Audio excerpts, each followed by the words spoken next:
Kata Bara' bin Azib, kami keluar bersama dengan Nabi SAW menghantar satu jenazah seorang lelaki daripada kalangan Ansar. Fantahaina ilal qabr, apabila kami sampai ke kubur, walamma yulhad fajalasa Rasulullah sallallahu alaihi wasallam wa jalasna haulah. Apabila mayat ini diturunkan ke dalam lubang ke dalam liang lahat, maka Nabi sallallahu alaihi wasallam pun duduk dan kami pun duduk sekeliling Nabi. Ka'anna ala ru'usina at-tayr, kata dia. Kami duduk tu seolah-olah di atas kepala kami ada burung. Maksud duduk tu duduk tenanglah, duduk diam. Wa fi yadihi 'ud yankutu fil ard. Di tangan Nabi ada kayu yang Nabi guna untuk cucuk tanah. Maksud Nabi duduk tu, Nabi diam, Nabi ambil kayu, Nabi cucuk. Perbuatan ni kata para ulama ialah perbuatan orang yang berfikir, duk mikir, duk tafakkur. Farafa'a ra'sahu, kemudian Nabi mengangkat kepalanya, faqala ista'idhu billah min adzabil qabr marratain aw thalatha. Kemudian Nabi berkata kepada sahabat yang ada di situ, mintalah perlindungan dengan Allah daripada azab kubur. Kata perawi, berkemungkinan Nabi ulang 2 kali, berkemungkinan Nabi ulang 3 kali. Maksudnya Nabi bagi tahu ni Nabi ulang benda yang sama. Dan Nabi ni dia biasa ulang benda yang penting. Dan memang Nabi suruh kita juga ulang, minta perlindungan dengan Allah daripada azab kubur ni. Setiap kali kita sebelum memberi salam, Nabi galakkan kita untuk minta perlindungan dengan Allah daripada 4 perkara. Apa dia? Daripada azab kubur, daripada azab api neraka Jahannam, daripada fitnah hidup dan mati, daripada fitnah Masih Ad-Dajjal. So 4 benda ni kita kena minta perlindungan dengan Allah sebelum kita beri salam, lepas kita membaca tasyahud. So kita kena ulang. So Nabi pun kata kepada para sahabat, mintalah perlindungan dengan Allah daripada azab kubur. Kemudian Nabi cerita pada sahabat. Nabi kata, innal 'abd al-mu'min idza kana fi inqita'in min ad-dunya wa iqbalin min al-akhirah. Kata Nabi, sesungguhnya seorang hamba yang mukmin apabila dia berada dalam keadaan yang ingin meninggalkan dunia dan sedang menghadap kepada akhirat, nazala ilaihi minas sama' malaikatun bidul wujuh ka'anna wujuhahumus syams. Akan turun malaikat, beberapa malaikat daripada langit, muka mereka putih seolah-olah muka mereka itu mentari. Ma'ahum kafn min akfanil jannah, mereka membawa kafan daripada kafan-kafan syurga. Wa hanutum min hanutil jannah, dan mereka membawa wangian daripada wangian syurga. Hatta yajlisu minhu maddal basar, sehingga dia duduk dekat mayat. Dan oleh kerana banyaknya malaikat tu duduk di dekat mayat tu, dia punya duduk tu ramai sampai sejauh mata memandang. Okey. Kemudian Nabi kata lagi, summa yaji'u malakul maut, kemudian datang malaikat maut. Siapa malaikat maut? Apa nama malaikat maut? Israel. Kan? Tapi nama Israel ni tidak ada disebut dalam mana-mana hadis yang sahih. Dalam hadis yang sahih nama dia malakul maut, malaikat maut. Habis tu siapa yang panggil Israel ni? Yang panggil Israel ni, nama Israel ni datang dalam riwayat Israiliyat, iaitu khabar-khabar ahli kitab yang sebelum kita. Demikianlah yang disebut oleh Ibnu Kathir dan juga Al-Munawi. Dua-dua mazhab Syafi'i, jangan risau. Saya tak bawa mazhab lain ni. Sagi orang marah kat saya. Habis tu ustaz, tak bolehlah kita panggil dia Israel. Saya tak kata tak boleh, tapi kena tahu benda tu, supaya nanti kalau ustaz kata malaikat maut, kita tahulah maksudnya ustaz tu ambil hadis sahih. Memang hadis sahih sebut malaikat maut. Quran pun sebut malakul maut. Israel tak disebut dalam Quran, tak disebut dalam hadis. Habis tu boleh tak kita nak panggil dia?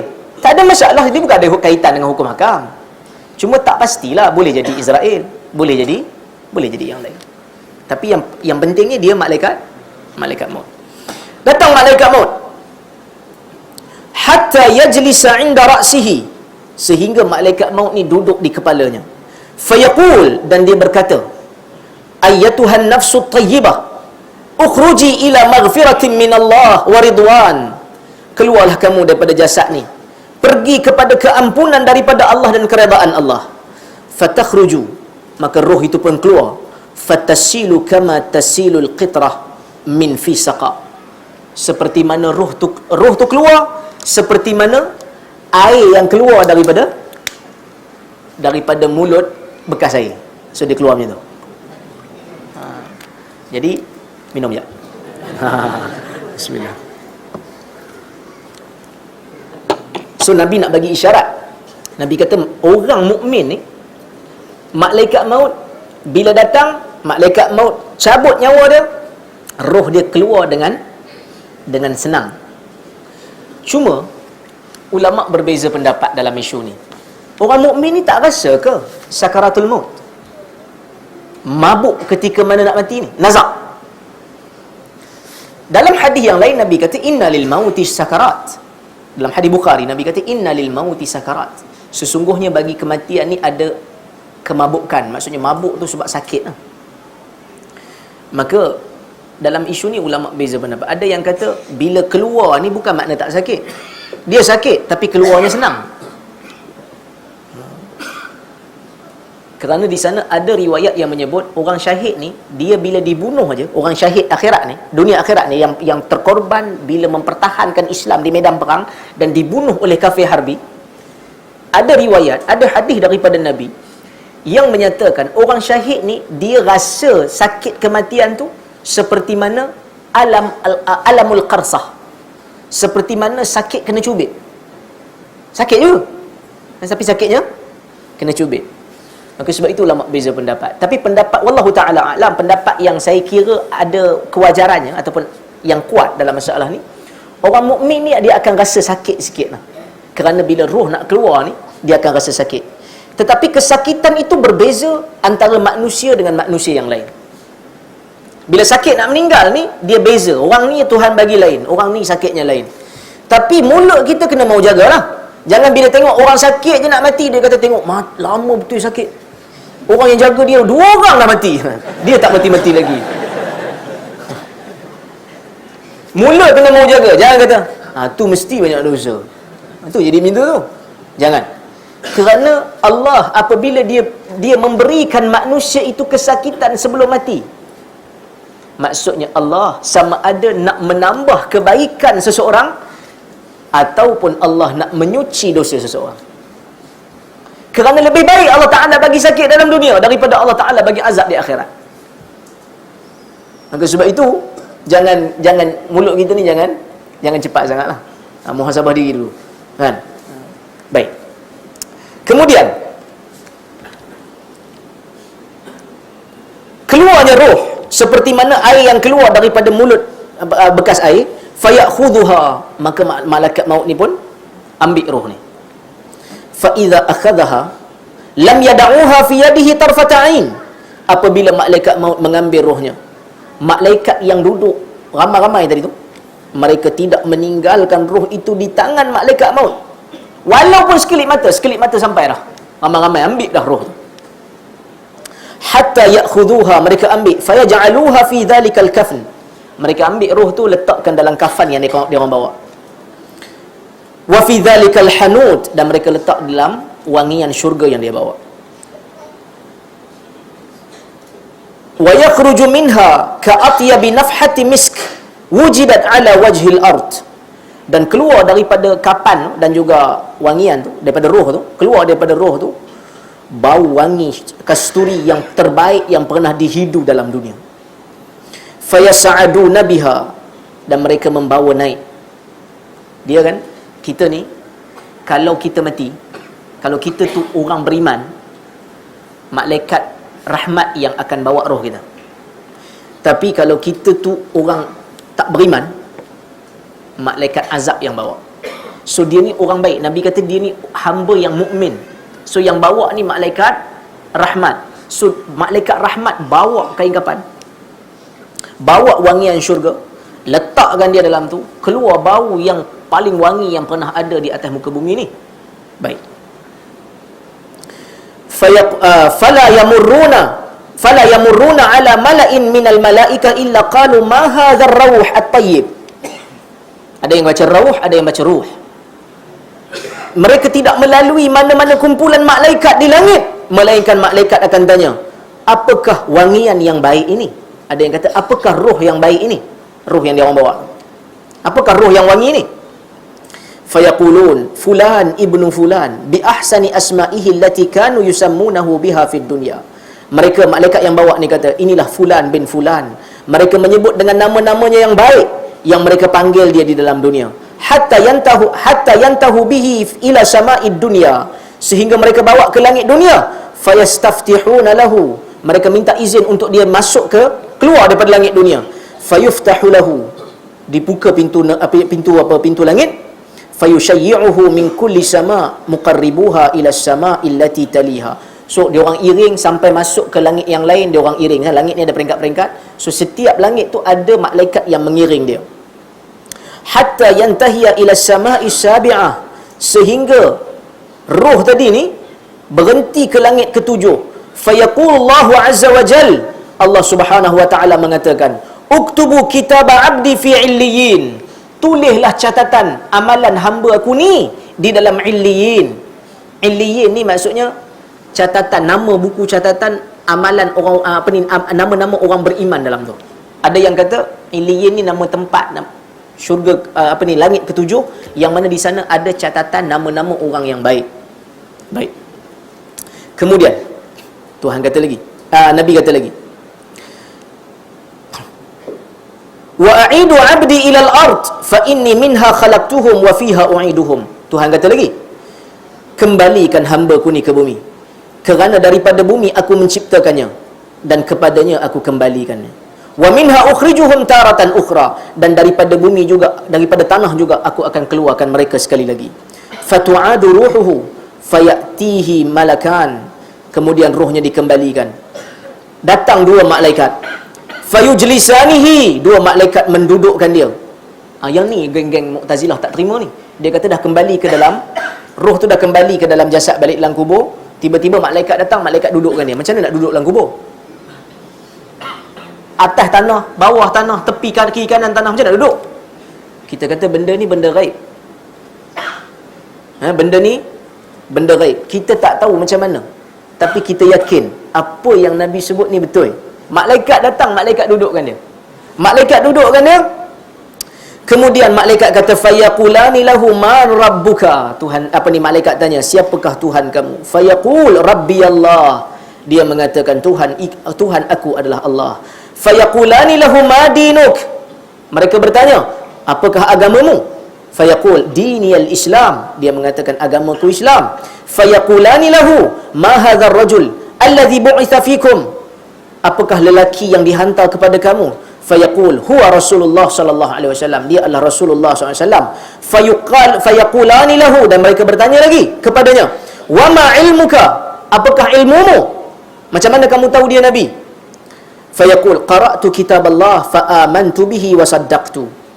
Aku membaca kitab Allah dan aku beriman dengannya dan aku membenarkan Al-Quran. Fayunadi munadin minas sama. Tiba-tiba datang seruan daripada langit, an sadaqa abdi, hamba-Ku bercakap benar. Fa afrishuhu minal jannah, maka ambil hamparan daripada syurga, letakkan padanya. Wa albisuhu minal jannah, pakaikan dia dengan pakaian syurga. Waftahu lahu baban ilal jannah, bukakan pada kuburnya itu satu pintu ke syurga. Fayatihi min rawhiha wa tibuha, dan bila dibuka aja pintu dalam kubur, bau syurga tu datang, wangian syurga tu pun datang pada dia. Wa yufsahu lahu fi qabrihi madda basarihi, kuburnya menjadi luas seluas mata dia memandang. Wa ya'tihi rajul hasanul wajh hasanus thiyab tayyibur rih, tiba-tiba datang seorang lelaki, mukanya cantik, pakaiannya juga cantik, baunya juga wangi. Kemudian dia kata, fayaqul abshir billadhi yasurruka hadha yawmuka alladhi kunta tu'ad. Terimalah berita gembira yang mana ia akan menggembirakan kamu seperti mana yang telah kamu dijanjikan dulu. Fayaqul lahu man anta. Dia kata, engkau siapa? Dalam kubur tu datang satu orang muka handsome, muka cantik, baju cantik, wangi. Dia pun terkejutlah juga. Ni kubur dia apa siapa? Orang lain masuk. Dia pun tanya, engkau siapa? Dia tanya, engkau siapa? Dia sebut lagi, dia kata, man anta fawajhuka alwajhu yaji'u bil khair. Engkau siapa? Tapi tengok muka engkau ni, muka bawa kebaikan. Fayaqul ana amaluka salih. Akulah amalanmu yang salih. So, amal soleh teman dia lah. Kemudian dia kata, Rabbi aqimis sa'ah hatta arji'a ila ahli wa mali. Dia kata, wahai Tuhan, kiamatkanlah segera. Wahai Tuhan, cepatlah bangkitkan kiamat ni supaya aku boleh balik kepada keluargaku dan juga hartaku. Maksud dia tak sabar lagi dah ni. Tengok pintu syurga tu pun dia rasa macam hebat lah. Dia kata, wahai Tuhan, cepatlah. Cepatlah bangkitkan kiamat supaya aku boleh masuk ke dalam syurga. Kemudian Nabi cerita lagi, wa innal 'abdal kafir, sesungguhnya hamba yang kafir, idza kana fi inqita'in minad dunya wa iqbalin minal akhirah. Hamba yang kafir ni apabila dia nak meninggalkan dunia dan nak pergi kepada akhirat, malaikat daripada langit yang berwajah hitam, yang mana mereka membawa kain yang keras, akan duduk di sisinya sejauh mata memandang. Kemudian datang malaikat maut, sehingga malaikat maut duduk di kepalanya, dan malaikat maut mengatakan, wahai jiwa yang kotor, keluarlah untuk bertemu kemurkaan daripada Tuhanmu dan kemarahannya. Fatafarraqa fi jasadihi. Bila malaikat maut sebut aja perkataan tu, roh yang kotor, keluar bertemu dengan kemurkaan Tuhan dan kemarahan Tuhan. Nabi kata, roh bila dengar suara malaikat maut ni, bagi warning macam tu, roh ni menyorok berpecah dalam badan ni, takut, tak mau keluar.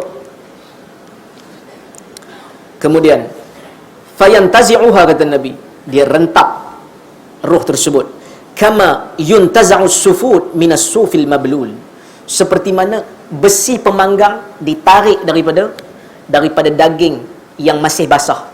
So daging ni bila kita masak, kita bakar, kita letak atas besi kan. So daging tu masih basah lagi, kita tarik rentap besi tu. So akan tinggallah sisa-sisa daging yang masih ada. Begitulah roh orang kafir apabila ditarik oleh malaikat maut.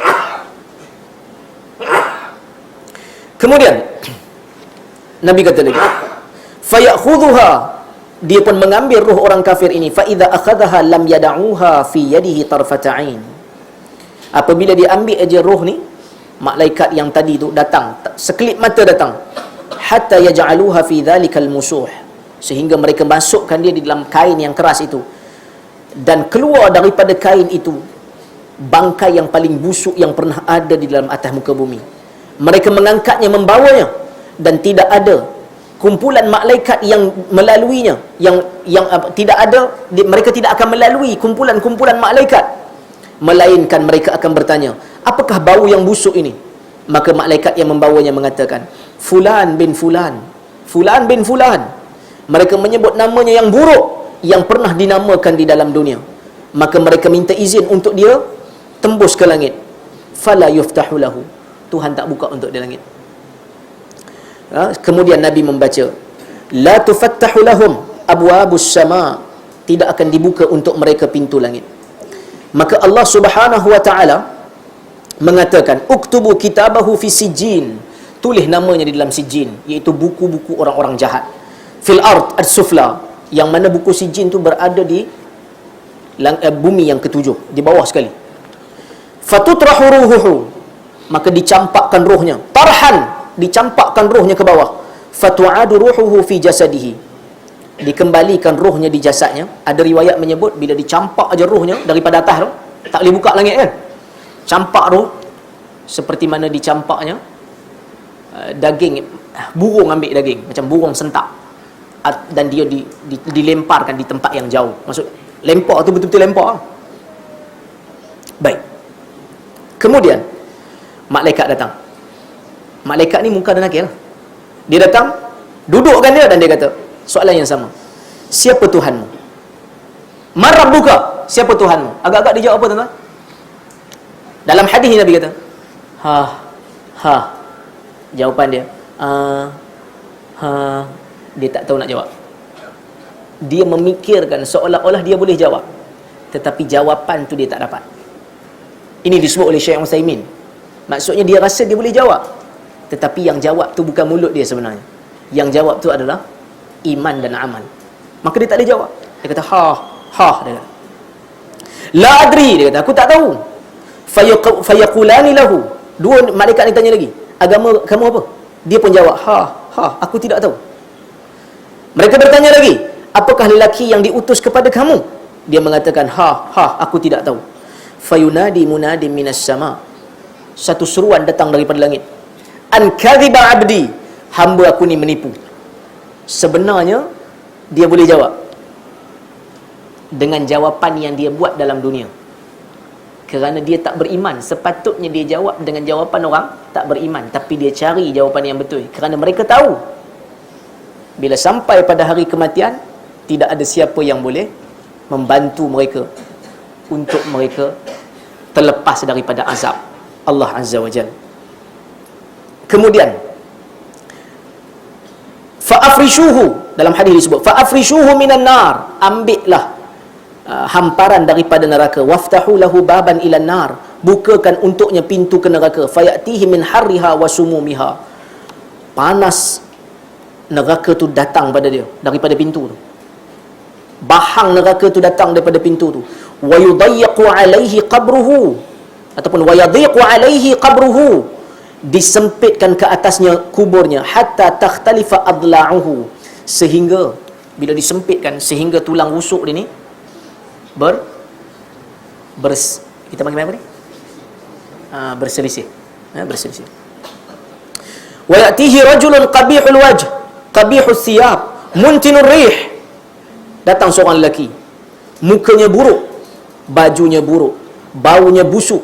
Fayaqul abshir billadhi yasu'uka hadha yawmuka alladhi kunta tu'ad. Terimalah berita gembira yang menyedihkan kamu. Inilah hari yang mana kamu pernah dijanjikan. Maksud ini pun satu azab juga ni. Dia dah lah tak boleh jawab kan, dia takut. Lepas tu datang pula satu orang muka buruk, menakutkan dia, baju pun buruk.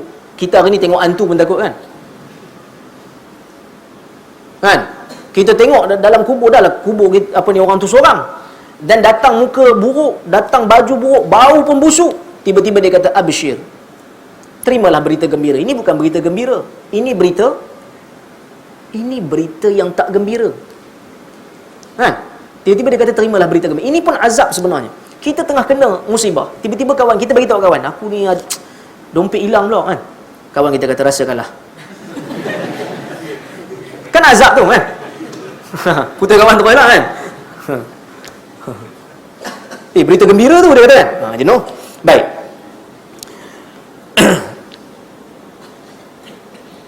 Maka dia kata, fayaqul man anta, siapa kau? Fawajhukal wajhul yaji'u bisyarr, muka kau ni muka bawa bala. Dia tahu ni muka bawa bala ni. Ini kalau dalam keadaan ni tak ada nikmat yang dibawa ni. Dia kata, ana amalukal khabith, akulah amalanmu yang hina, akulah amalanmu yang jijik. Dalam dunia kamu buat amalan, inilah rupa amalan kamu. Fayaqul rabb la tuqimis sa'ah, dia mengatakan, wahai Tuhan, jangan bangkitkan lagi neraka. Maksudnya apa? Dalam kubur ni dia dah rasa bahang, Tuhan hantar bahang kat dia, itu pun dia tak tahan. Dengan bau busuk yang datang daripada amal dia sendiri, dia tak tahan. Dia kata, wahai Tuhan, jangan bangkitkan neraka. Aku tak mau. Sebab kalau dalam kubur ni pun aku tak tahan dah, apatah lagi di akhirat. Cuma dalam hadis ni disebut orang mukmin dengan orang kafir. Cuma orang mukmin yang jahatnya lah, siapa pula yang bawa? Dalam hadis ni macam tak zuhur kan, tapi dalam riwayat lain untuk hadis yang sama disebut fajir, orang jahat. Dan dalam hadis yang disebut 90, yang dah bunuh 99 orang kan. Dia dah bunuh 99 orang, dia tanya satu orang nak taubat, orang tu kata tak boleh, dia bunuh cukup 100. Dan dia pergi tanya lagi orang nak taubat, orang tu kata boleh taubat. Tapi kau kena keluar daripada kampung kau, pergi ibadat dengan orang tempat lain. Pergi tempat sekian-sekian. Kan dulu biasa dengar kan hadis ni kan. Kan dia mati tengah jalan.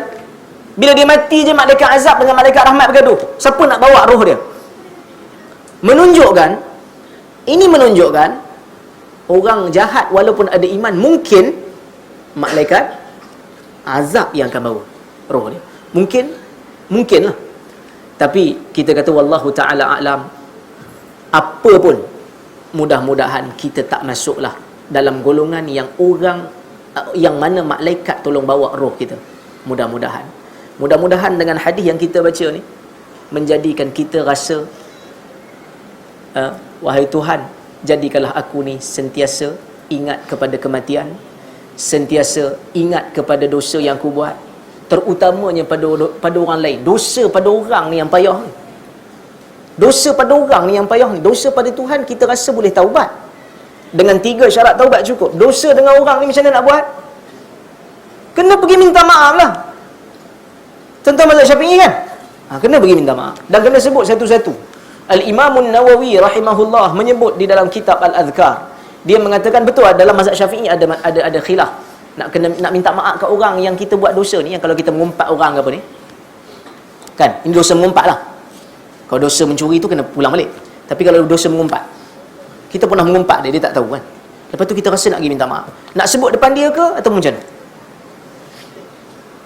Mazhab Syafi'i dalam isu ni dia kata ulama mazhab Syafi'i beza pendapat. Tetapi pendapat yang kuat dalam mazhab Syafi'i kena sebut satu-satu. Apa yang kita pernah kata dia. Sebab tu sebelum mengumpat tu tulis dulu tarikh, supaya nak minta maaf nanti ingat kita sebut satu-satu. Kalau mazhab Syafi'i lah. Ya betul, mazhab Syafi'i memang sebut gitu. Kerana mazhab Syafi'i ni berhati-hati. Dia kata kena sebut satu-satu. Kerana manusia ni kalau kita tak sebut, mungkin dia akan rasa macam mana saya nak sebut Imam Nawawi sebut macam ni. Dia kata kena sebut satu-satu. Kenapa? Kerana bila kita sebut satu-satu, bila dia nak maafkan, confirm dia akan maafkan. Kerana kalau kita tak sebut, manusia ni kalau kita sebut yang ni, mungkin dia maafkan yang ni. Tapi kalau kita sebut yang tu, dia tak maafkan yang tu. Dan kita kena sebut semua. Cuma adalah satu pandangan dalam mazhab Hanbali, dia kata kalau kita dah umpat orang dan dia tak tahu kita umpat dia, kita tak payah bagi tahulah. Kita ubat seorang-seorang, lepas tu kita istighfar untuk dia dan kita menyebut kebaikan-kebaikan dia pada orang lain. Macam syok kan? Semua nak tukar jadi Hanbali kan? Terutamanya geng-geng bawang se-Malaysia kan? Yang suka membawang ni semua tukar Hanbali lah kan? Tapi saya tak nafi, sebenarnya mazhab Syafi'i ni lebih selamat lah. Habis tu ustaz, saya dah minta maaf ke dia, saya sebut dah satu-satu. Semua benda saya sebut. Saya kutuk dia macam-macam. Dia kata, aku dulu pernah kutuk kau. Dia kata, apa benda yang kau kutuk aku? Tolong bagi tahu cepat. Aku kata, tapi janganlah marah. Aku kata, kan, kalau letak kuali sebelah muka kau, punggung kuali sebelah muka, aku tak nampak mana satu kuali. Dia pun kata, aku tak marah kan? Berani kau kata macam tu? Aku tak marah kan? Kata, berani kau kata macam tu? Sekarang kuali mana ada hitam kat bawah? Semua kuali tifal putih je kat bawah. Kan? Jadi kata, aku tak maafkan. Kalau tak maafkan macam mana? Kalau tak maafkan, mungkin kita akan bertemu di hadapan Allah, kita akan bayar dengan pahala kita. Kita akan bayar dengan pahala kita. Mungkin. Masa tu, bolehlah kita kata istighfar untuk dia. Kita sebut kebaikan dia. Kerana Allah Ta'ala sebut dalam Quran, Innal hasanat yudhhibna sayyi'at. Kebaikan akan memadam keburukan. Kemungkinan saja. Sebab itu dosa dengan orang ni hati-hati. Habis tu Ustaz, ada orang kata kalau kita minta maaf dengan orang tu, tiba-tiba orang tu tak maafkan, dia lah berdosa. Kita tak. Ada hadis, tapi hadis tu tak sahih. Hadis tu tak sahih. Yang sahihnya, bila dia tak maafkan, kita akan tolong bayar. Kita akan bayar dengan pahala kita. Kalau pahala kita habis, dosa dia kita ambil. Jadi sebab itu, bab dosa, hati-hati. Kerana kita semua ni akan mati. Saya pun sama, tuan-tuan pun sama. Kita akan pergi satu hari nanti. Kita beringatlah. Mudah-mudahan Allah Subhanahu Wa Ta'ala jadikan kita hamba yang bertakwa. Cukuplah sekadar itu dulu untuk hari ini. Apa yang baik daripada Allah, apa yang buruk datang daripada kelemahan diri saya mohon maaf kalau ada yang tersinggung atau terasa hati. Aqulu qawli hadza wa astaghfirullahal azim li wa lakum. Assalamualaikum warahmatullahi wabarakatuh.